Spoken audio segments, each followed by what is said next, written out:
The Ark of the Covenant, a rewritten journey. From the burning stillness of the wilderness arose the most enigmatic artifact in all of Scripture, the Ark of the Covenant. Wherever it traveled, fortifications collapsed into powder. False gods toppled forward onto the earth, whole civilizations shook with dread, and even the most courageous soldiers retreated in fear. What was its construction? What force resided between its winged guardians? Why could its proximity end a person's life with merely a touch? And most importantly, where does the Ark of the Covenant rest today?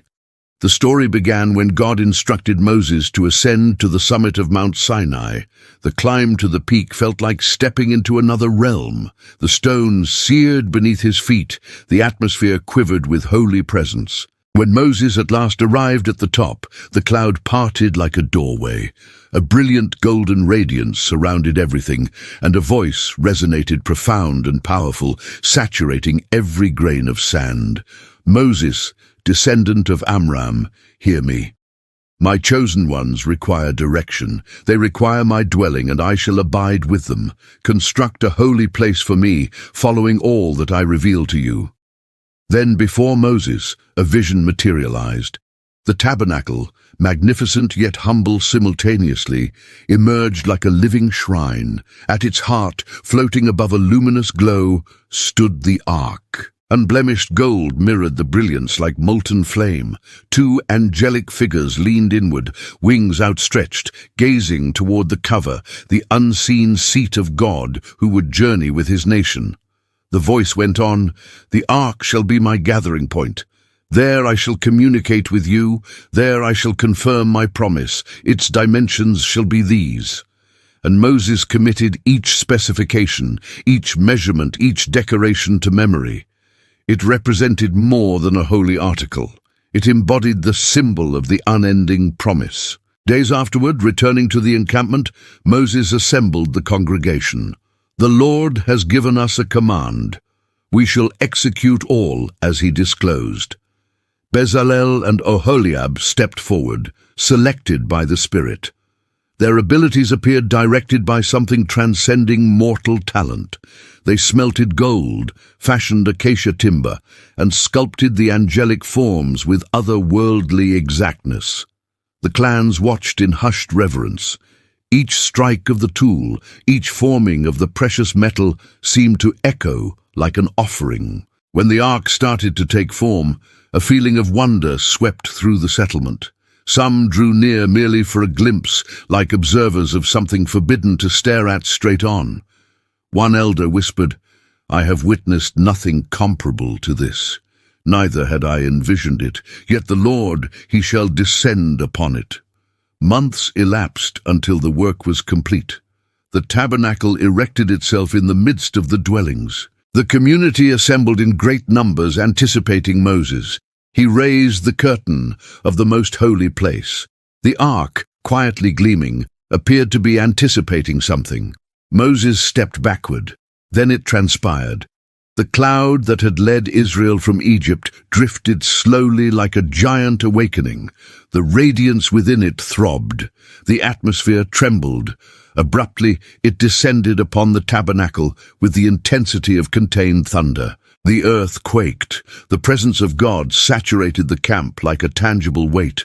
Men prostrated themselves. Women veiled their faces. Children wept without comprehension.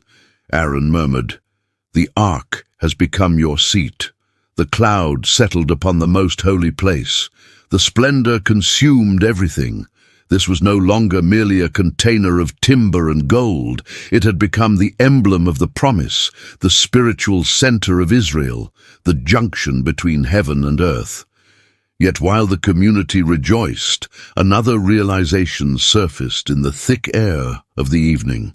If God would advance with his followers, then he would also advance toward battle. And gradually, Israel started to understand that the Ark would not simply be guarded, but transported forward wherever God himself desired to guide. Daybreak had scarcely arrived when the priests started to break down the settlement.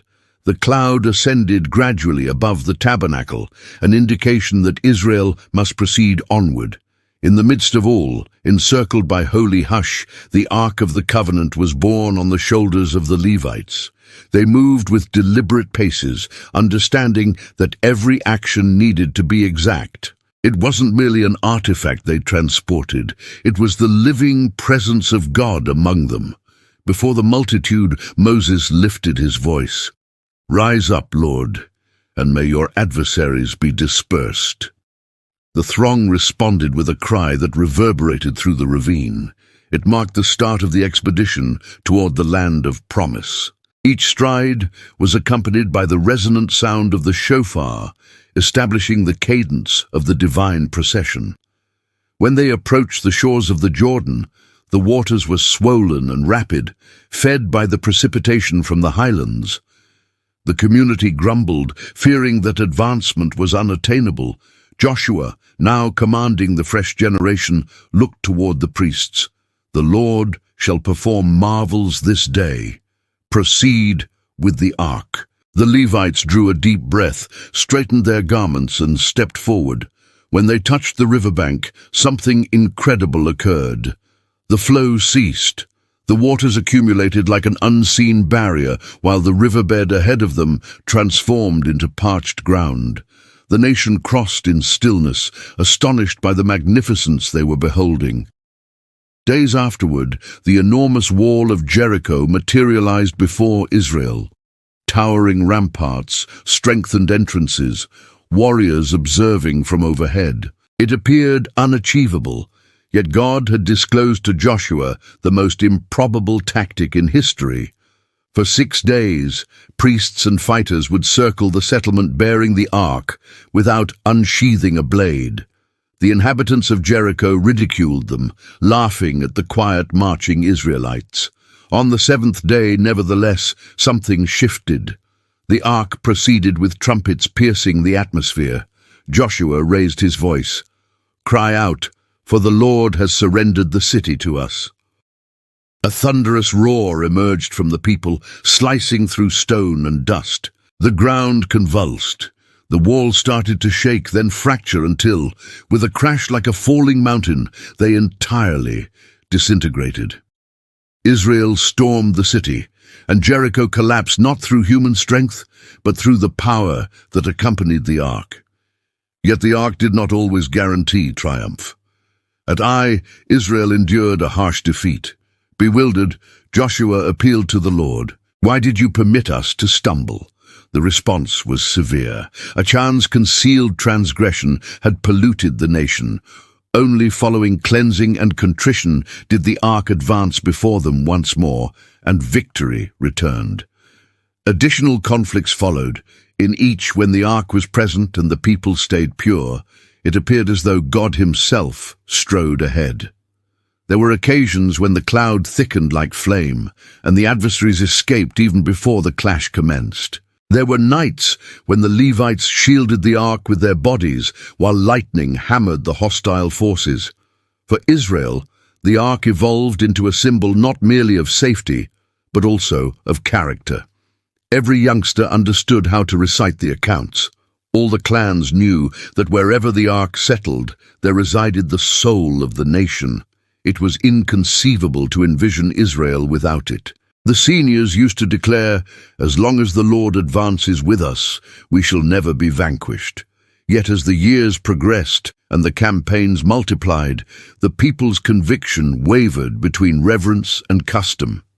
Many started to view the ark as a talisman, not as the holy seat of the living God. Young priests regarded it with hazardous ease. Warriors grasped it without reflection. If the ark accompanies us, nothing harmful will befall us. The ark still radiated under the afternoon sunlight, borne with dignity by the Levites. But amid the sounds of percussion and festivities, a spiritual whisper started to surface, nearly imperceptible. When the community forgets the God of the ark stops being their power. Without awareness, Israel was nearing one of the most critical and bleakest days in its complete history. Time appeared to have erased portions of the dread that once ruled Israel. The tabernacle stayed in Shiloh, yet devotion had been substituted by routine. Eli, who was aged, had diminished vision and a burdened spirit. His offspring, Hophni and Phinehas, priests by birthright but not by sanctity, handled the Lord's sacrifices with contempt. Their hands tainted what should be sacred. Whispers circulated through the town, "If even the priests are defiled, who shall fear the Lord?" One dawn, couriers arrived with disturbing reports. The Philistines were mobilizing for combat. The community gathered in alarm. "Eli, what shall we do?" The priest shut his eyes, exhausted. "Pursue the Lord, pursue repentance." But nobody heeded. Instead, young fighters had a notion that froze the hearts of certain elders. "Let's retrieve the ark. If it accompanies us, we shall prevail." Hophni and Phinehas observed the disturbance and exchanged knowing glances. "They request the ark from us, so we shall transport it." Eli attempted to prevent it, but his words emerged feeble. "It's not a totem, it's not a lucky charm." Nobody heeded. The Ark of the Covenant was removed from the tabernacle amid ecstatic shouts. When the community beheld it, the camp erupted in jubilation. The ground trembled with the thunder of thousands. Some Philistines, hearing the tremendous noise, grew pale. Indeed, that is the God who caused Egypt to shake, but their commanders compelled them. Courage. Battle like warriors. The clash commenced at daybreak. Dust ascended in thick plumes as spears collided and shields fractured. Israel pushed forward confidently, yet something was amiss. The ark was present, but the presence of God was absent. Without repentance, without sanctity, Israel was merely an ordinary nation before an enraged army. Soon, the battle formation started to collapse. A warrior cried out, "The ark! Shield the ark!"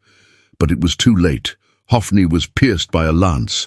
Phinehas collapsed shortly thereafter, and in a moment that disturbed the spiritual realm, the Philistines seized the ark. Quietness descended before the screams even started. The ark, the seat of the living God, had been captured.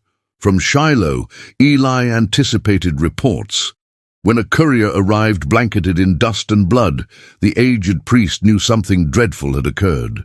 "Speak, my child. Israel retreated. There was tremendous slaughter. Your sons perished. And what of the ark?" The ark of God was seized. When he heard this, Eli tumbled from his seat, struck his head, and expired. The glory had departed from Israel. The triumphant Philistines transported the ark to Ashdod, positioning it in the shrine of Dagon. Yet the following morning, Dagon had collapsed before the ark, as if paying homage.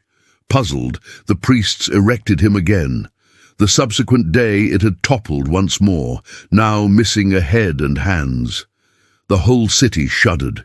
The arrogance of the Philistines started to transform into dread. Racing through the streets, men yelled, "Remove this ark from here!" Tumors started to manifest in individuals. Diseases proliferated. Rodents infested storage areas. Nobody ventured to approach the ark, which remained undamaged, silent, radiating as if observing every movement. The authorities decided to dispatch it to Gath. There the identical thing occurred, then to Ekron, and panic seized the entire city. Consequently, the Philistines constructed a fresh cart drawn by cattle that had never been harnessed and positioned the ark on it along with gold tributes. The cattle departed alone, lowing as if being summoned by an invisible power. They did not veer to the left or the right. The men trailed behind in silence, terrified and captivated. The cart traversed through meadows and hills until it reached the territory of Israel. When the ark crossed the frontier, men rushed to welcome it, dropping to their knees. The cart halted on its own in the field of a man named Joshua from Beth Shemesh. There the community made sacrifices and celebrated. Yet some, driven by foolish inquisitiveness, ventured to peer inside the ark. Many perished instantly. Even upon the return, God reminded Israel, holiness is not discretionary. The ark was under protection. Yet the nation knew that had been the bleakest day in Israel's chronicle. It was also the commencement of something fresh. The ark had returned. Yet Israel still needed to learn to honor the God who resided above it. The ark stayed for years in the dwelling of Abinadab in Kiriath Jearim. Israel persisted in its existence, but something was absent. The tabernacle was in Shiloh, yet the glory was no longer present. Even so, the community adapted to the void. The ark, maintained on a hillside, appeared silent, as if awaiting the moment when the nation would once more desire the presence of the living God. The sons of Abinadab, Eleazar and his brothers, attended to it with reverence. They did not venture to touch it. They merely watched over it and maintained the area surrounding. Despite that, the ark appeared to be awaiting something or someone. This individual materialized years afterward, David. After being anointed monarch, unifying the clans and capturing Jerusalem, David experienced a profound restlessness amid the victories and the magnificence of the fresh kingdom. He proclaimed, "How can I reside in a palace while the ark of the Lord remains forgotten? Let's transport it to Zion. Jerusalem shall only be whole when the presence of the Lord is here." The intelligence spread like wildfire. People celebrated, instruments were readied, singers practiced, priests called forth. David commissioned a fresh cart to convey the ark. It was substantial, crafted of reinforced timber and adorned with elegant details. Yet one truth had been neglected. The ark was not intended to be transported on carts. It was meant to be borne on the shoulders of the Levites. Even so, the throng cheered as Uzzah and Ahio, sons of Abinadab, directed the cart. Lyres, tambourines, and cymbals saturated the atmosphere. David was dancing with elation. The ark was advancing, and it appeared that all of Israel was breathing optimism again. Yet when the procession reached the threshing floor of Nakon, something unforeseen transpired. The oxen stumbled, the cart wobbled, and the ark tilted precariously. Uzzah instinctively extended his hand to stabilize it. At that very instant, an invisible lightning struck him. He collapsed, lifeless, beside the ark. The sound of the instrument ceased. David was immobilized. Women concealed their faces. Men took steps backward. The silence was oppressive, like a boulder. David murmured with a constricted voice, "How shall I transport the ark of the Lord to me?" The king, consumed with fear, did not venture to proceed with the journey. The ark was transported to the dwelling of Obed-Edom the Gittite. For 3 months, divine presence saturated that household. Crops flourished, livestock multiplied, wellness bloomed. Everything there appeared blessed. The intelligence reached David, who arose with a fresh understanding. Priests were readied, Levites were consecrated. The conveyance would be reverent, obedient. When the ark was elevated on the shoulders of the Levites, something transformed. There was no more reckless euphoria, but a blend of fear and gladness. Every 6 paces, David presented sacrifices. His linen garments swayed to the rhythm of the dance. He did not dance for display, but for adoration. The entrance into Jerusalem was memorable. Trumpets sounded from the summit of the fortifications.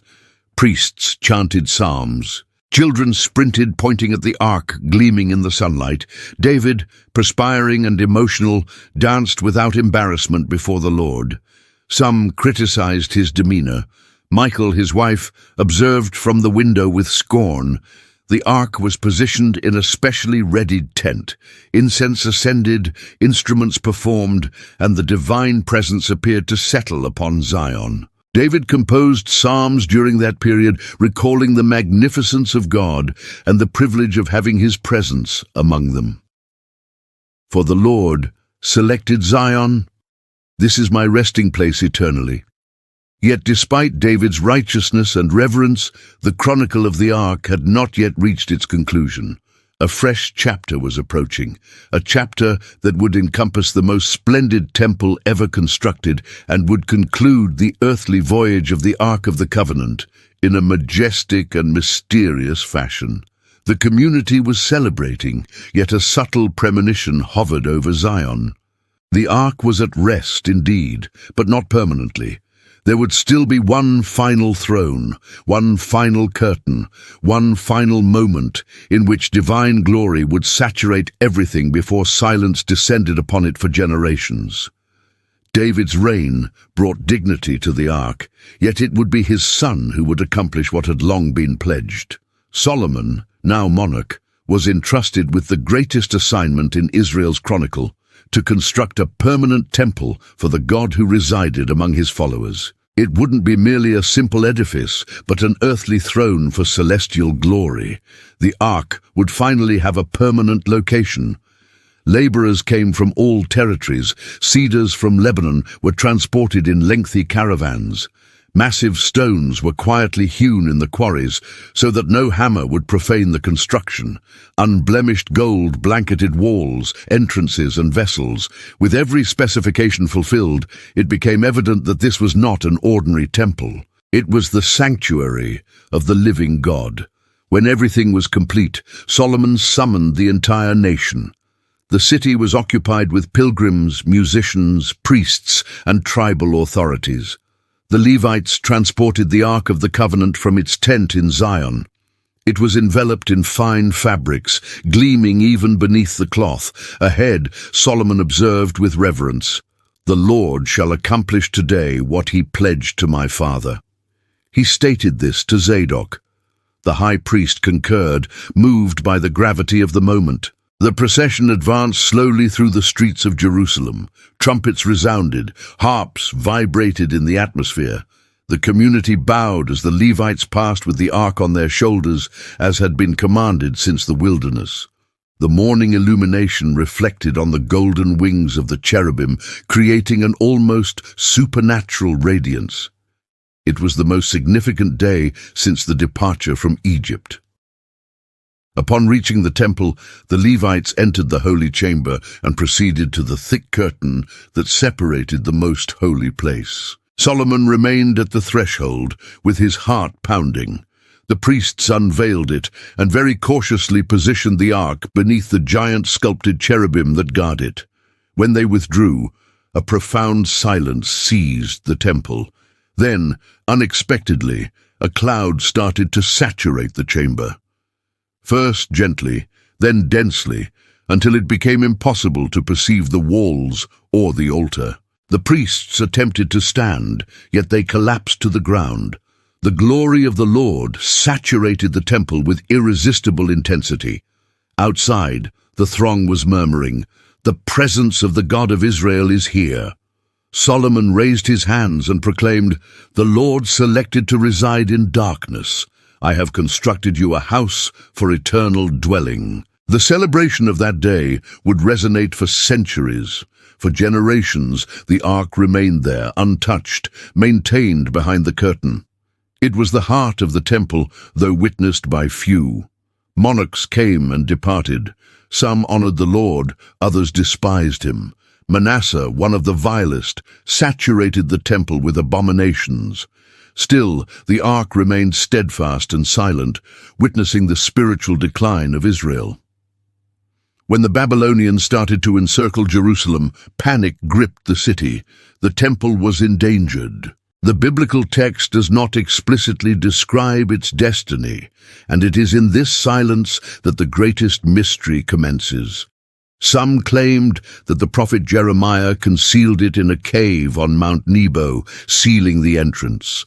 Others believed that priests faithful to it extracted it before the invasion, transporting it far from the enemy's grasp.